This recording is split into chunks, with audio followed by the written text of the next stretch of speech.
眼睛恢复视力当天，我收到一张纸条，不要告诉他们你能看得见，而这个他们指的是我的假父母。我刚要去楼下拿充电器，却被我的母亲叫住。女人的脸凑得离我很近，嘴角咧开一个夸张的弧度。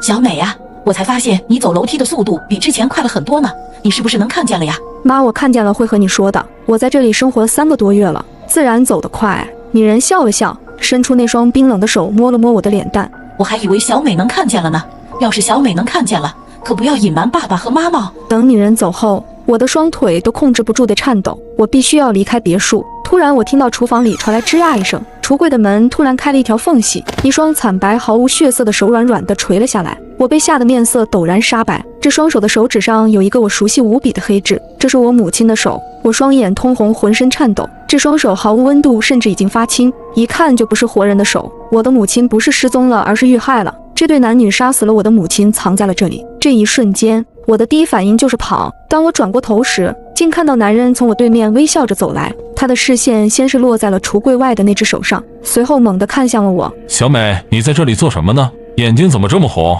男人的声音十分关切，但我看到他拿起了一把锋利的水果刀，猛地朝我的眼睛扎了过来，刀尖就停留在我眼睛的1厘米处。这一瞬间，我爆发了强大的求生欲，只有一个念头，我不能被发现能看得见。见我的眼睛一眨不眨，男人才缓缓放下了刀。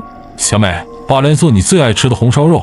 男人打开了橱柜，我母亲的脑袋就这样滚了出来，滚到我面前，我差点尖叫出声，但我还是要装作没看到的样子，对男人露出一个微笑。好的，爸。但紧接着下一幕更让我惊恐愤怒，只见男人拉开橱柜，他把尸体扔在了桌台上，我眼睁睁地看着男人举起菜刀，手起刀落，我胃里一阵翻江倒海，同时涌起巨大的悲伤和绝望。我想要离开这里，但却被男人出声阻止了。小美，帮爸爸一个忙，这肉有些难切，你帮爸爸扶着点。他是想试探我的反应，我是绝不可能面无表情地看着男人肢解我母亲的尸体的。我调整了一下呼吸，微笑着说道：爸，我有点累了，想要回去休息一下。男人也笑着说道：那你去休息吧，这里爸来处理就好了。回到房间之后，我再也控制不住自己的情绪，放声大哭起来。我深爱的母亲死了，很可能我的父亲也遇害了。我深呼吸一口气，拨打了报警电话。